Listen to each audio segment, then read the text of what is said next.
I'm David DuBois, and this is the first videotape in a series that explores how highway safety features function. Highway safety is one of the primary responsibilities of the highway community. As a leader in that community, you stay informed of the latest research and the changing needs for highway safety. But can you guarantee that the people most responsible for the building and maintenance of our roadways are also informed? The Federal Highway Administration and other highway agencies continually conduct research for safer highways. The research findings are used to design, construct, and maintain highway safety features such as crash cushions, breakaway devices, and barriers. Over the years, FHWA realized that while the research resulted in effective new designs, the effectiveness of these designs was often lost in the field.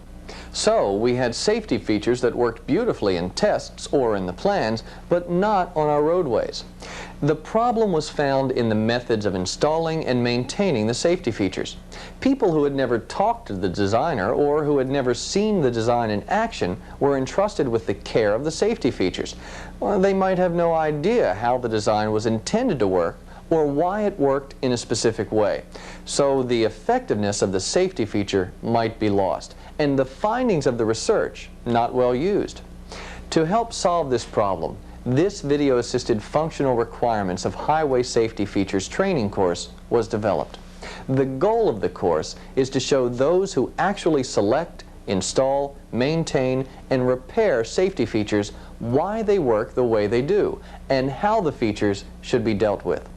Highway people are used to making field modifications in order to accomplish their jobs efficiently and cost-effectively.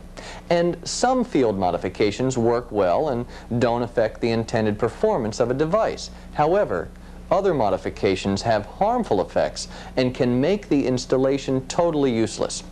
When we understand how design, construction, installation, and maintenance work together and interact with field conditions, then we understand how the safety feature should work.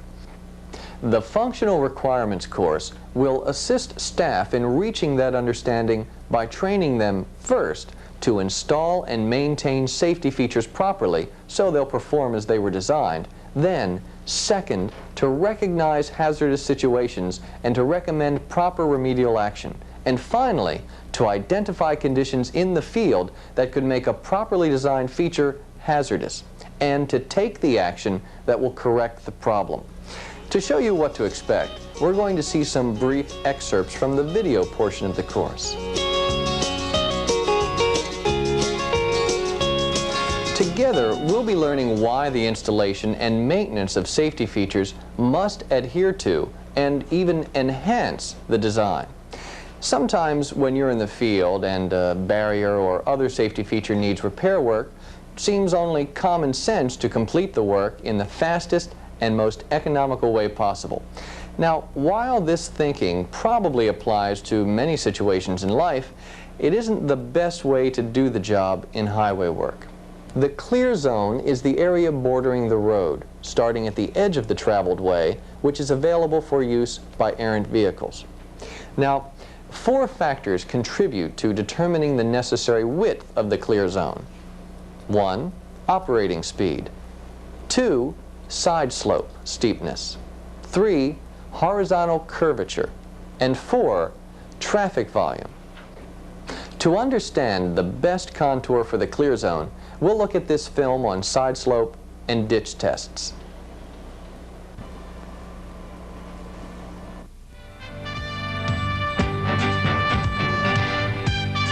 This series of tests was conducted to determine how steep a slope a car could go down safely without rolling over. The clear zone concept is essential, and we'll discuss it again in connection with other safety features. For now, though, this is the end of our session together. I'll be back to continue our discussion of safe highways.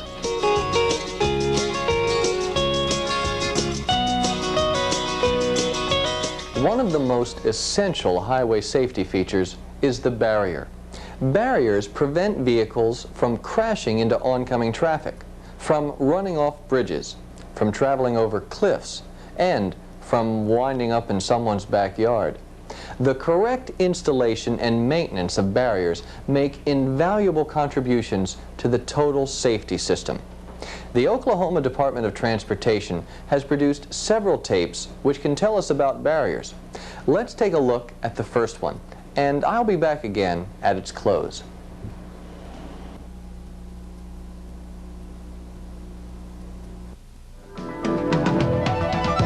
Traffic barriers are key elements in our effort to design and build the safest highways possible.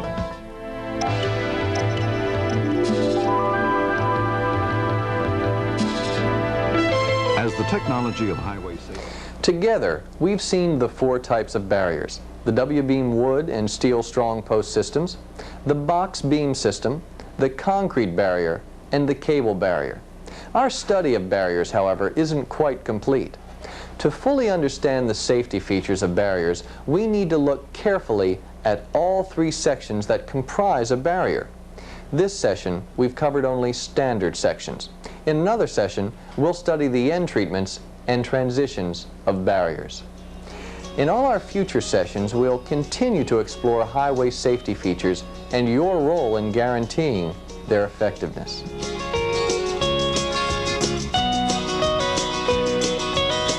Because the end treatments are so essential, special attention must be given to their proper installation, maintenance, and repair in traffic barrier systems throughout the United States.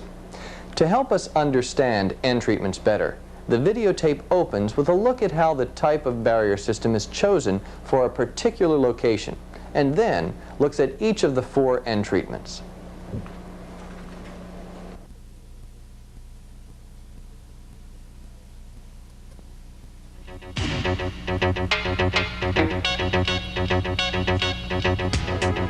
Traffic barrier safety systems, whether they be roadside barriers, median barriers, or bridge rails, all need an end treatment. It makes no difference. As you've seen, the proper functioning of end treatments contributes to the functioning of the entire barrier system. Another component of the barrier system that we haven't covered yet is the transition of roadside and median barriers to a bridge rail. So we'll understand the role of transitions, we'll look closely at connections with bridge rails, stiffened transition sections, and other transitions. And our exploration of transitions will help you be able to know why transitions are necessary, learn how transitions function, and point out the key elements of good transitions. To see how well transitions work and the reasons why they fail, we'll watch this film on bridge railing and transition crash tests.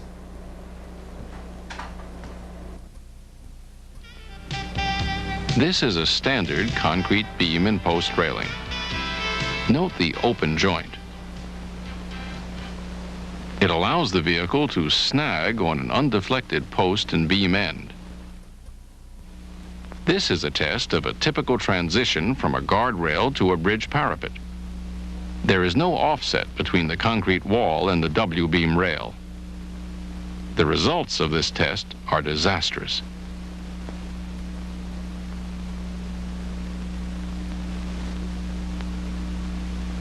This is a retrofit of the previous design. 2 more posts have been added, so the first 4 posts are closer together. A W-beam rub rail has also been added.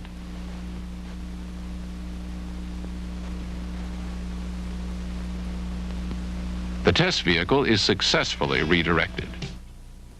Throughout this session, we've talked about the importance of correct installation and maintenance of end treatments and transitions. As you've seen, the smooth functioning of these safety features as designed depends on understanding what the design is intended to do. As you saw in several of the last pictures, common sense field fixes are not usually a solution to installation and maintenance problems. Each safety feature has its own unique requirements, and in the next session, we'll learn the functional requirements of other safety features. In this session, we'll investigate highway pavement and shoulders. We'll begin our study with pavement surfaces. Through this study, you'll learn 1. the purpose and functional requirements of highway pavement surface and shoulders. 2, the elements of pavements and shoulders, as well as the characteristics that contribute to poor performance. And 3, the proper and improper installation and maintenance procedures. You've seen that the condition of roadway surfaces greatly affects driving safety. The edge of the roadway, the shoulders, are also an important part of the roadway safety system. We'll study shoulders to 1, define their purpose and function, 2, identify the characteristics of shoulders that contribute to proper and improper performance, and 3, identify proper and improper installation and maintenance procedures that affect safety. Maintenance field personnel can give the most valuable information of areas that will need future improvements. Their comments and suggestions should be sought and communicated to the proper administrative source. Develop that communication channel so improvements can be programmed into future maintenance or reconstruction projects. We'll now watch a film on wet weather accidents. Parts of the film will illustrate our discussion here today. After the film, you'll have the chance to give your comments and viewpoints about today's lesson.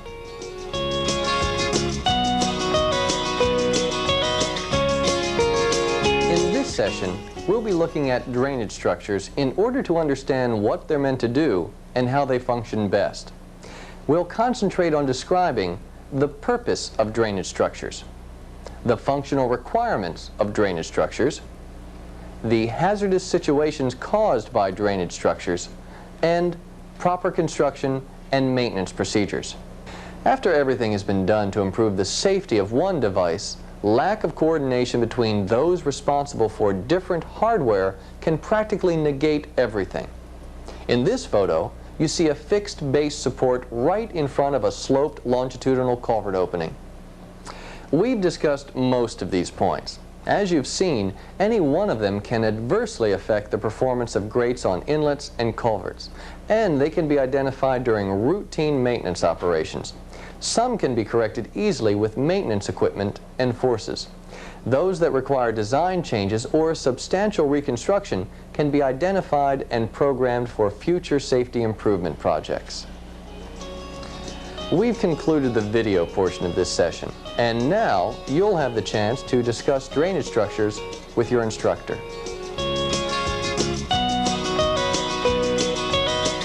We're now going to take a close look at breakaway devices. During our study, we'll be emphasizing safety performance so that at the end of this session, you should be able to install and maintain breakaway devices in a manner that will ensure they perform as they were designed to. Identify hazardous installations and the correct way to remove or upgrade them. Identify field conditions that may make an otherwise properly designed system hazardous. And recognize whether the installation and maintenance procedures are correct. We have 4 goals to accomplish during this session. First, we need to know the purpose of breakaway devices and how they work. Then, we need to be able to identify safe support systems. Third, we will identify proper construction and maintenance techniques. And finally, we'll describe corrective measures for identified installation problems. We're now going to see 2 videos, one on small sign supports and another on large sign supports. The videos will give you information on installing, maintaining, and repairing most of the types of signs in use today.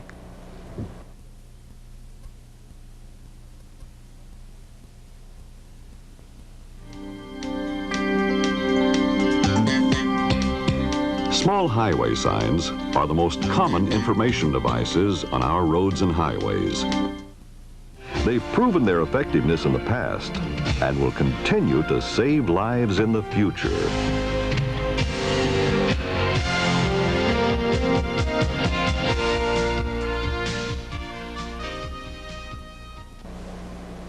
We're going to leave sign supports now and begin our discussion of a closely related subject, luminaire supports. We'll cover the purpose and function of luminaire supports, the luminaire support systems, the elements of the luminaire support systems which can contribute to improper performance, and the proper installation and maintenance procedures. The primary purpose of roadway lighting is to enhance safety by extending the driver's view of the roadway. The supports for the lighting fixtures are often a hazard, and so a safety trade-off exists. Both lighting and safety requirements need to be met.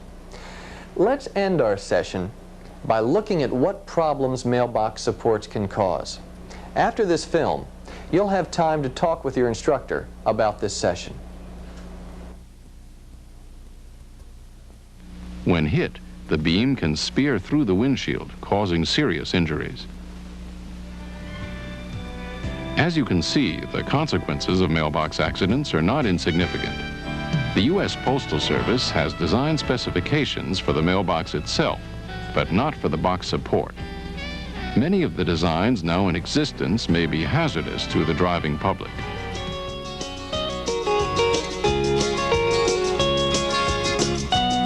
Crash cushions shield hazards that can't be moved, so that when vehicles approach these hazards, the crash cushions slow, stop, or redirect vehicles. And in these ways, crash cushions save lives and reduce injuries. For the crash cushions to work, they must be installed and maintained according to their intended design. Different types of crash cushions are important to our study, and each of them is erected and maintained differently. The videos you're about to see will explain these different crash cushions and what you must do to ensure their effectiveness. First, we'll look at sand-filled barrels, probably the most familiar to motorists. The sand-filled barrel is actually a series of crash cushions that rely on inertia. This video will show you how complex the simple barrel really is.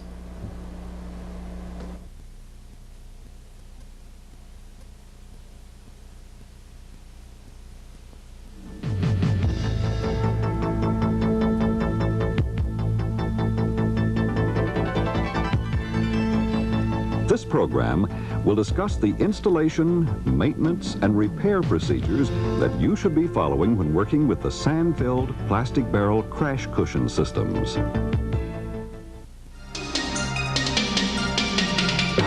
One of the most effective crash cushions in use throughout the United States today is the guardrail energy-absorbing terminal system, commonly referred to as the GREAT system. And for motorists who needed this safety feature, it probably did appear to be great. If you follow the sound installation and maintenance practices you've seen demonstrated in these videos, you will have a permanent role in highway safety. In the future, we'll continue our study of other highway safety features and how you can help guarantee their effectiveness.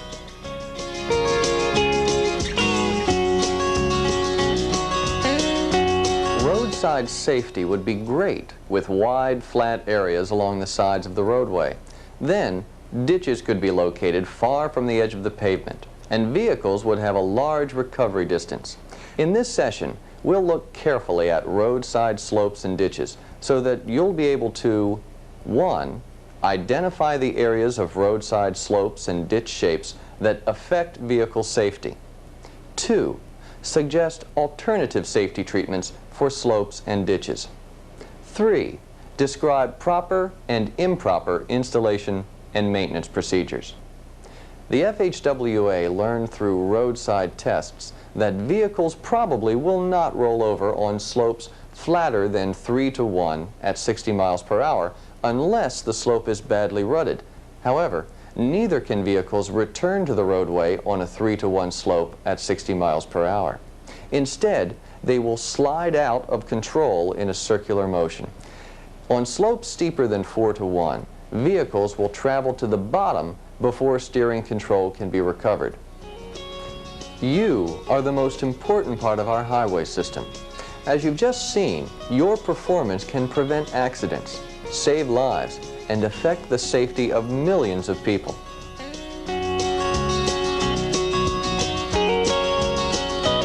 Traffic control devices play an essential role in highway safety. We'll look at the basic principles of these devices in order to gain a fuller understanding.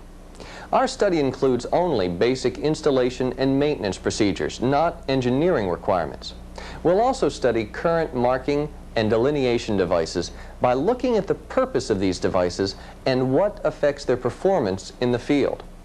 Traffic control devices must adhere to set standards so that they achieve a national uniformity. Through a national uniformity, drivers will be able to respond the same way wherever they see the devices. To achieve this uniformity, certain rules and requirements have been established at both the national and state levels. At the national level, the Manual on Uniform Traffic Control Devices is the established standard for all traffic control devices on all street and highways open to public travel. This manual is usually referred to as the MUTCD.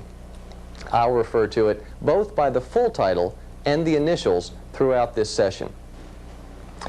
The Texas Department of Highways and Public Transportation has produced a videotape that will show us how markings, signs, and signals form a communication system to drivers. We'll close this session with that tape.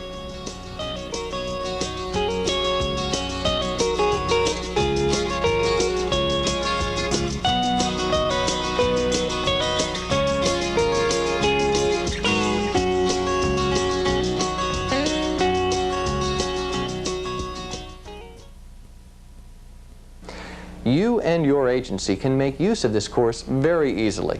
The materials are available from FHWA and include a series of videotapes, much like this one, an instructor's guide. All the materials are coordinated to allow a practical and smooth presentation. Participant groups will watch as I explain concepts, show photographs that illustrate my points, and show videos within the video to demonstrate the concepts in action. They will be involved in their learning, much as you are involved now. Of course, the videos are not meant to be viewed by themselves. An instructor should teach portions of the course in which he or she is knowledgeable. The presence and interaction of the instructor greatly influences learning.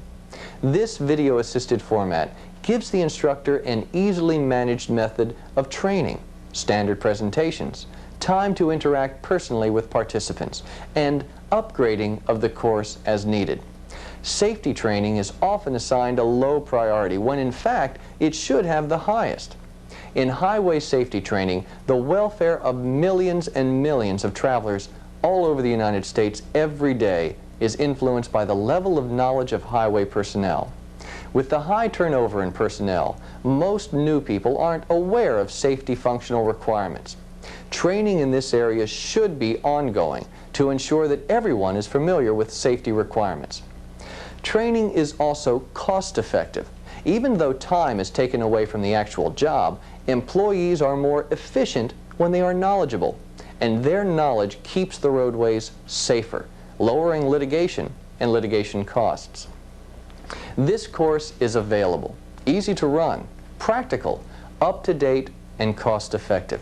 State and local agency, as well as university teachers, are quite capable of serving as instructors. The FHWA sincerely urges your agency to take advantage of this course and that you stimulate interest in this course among your staff.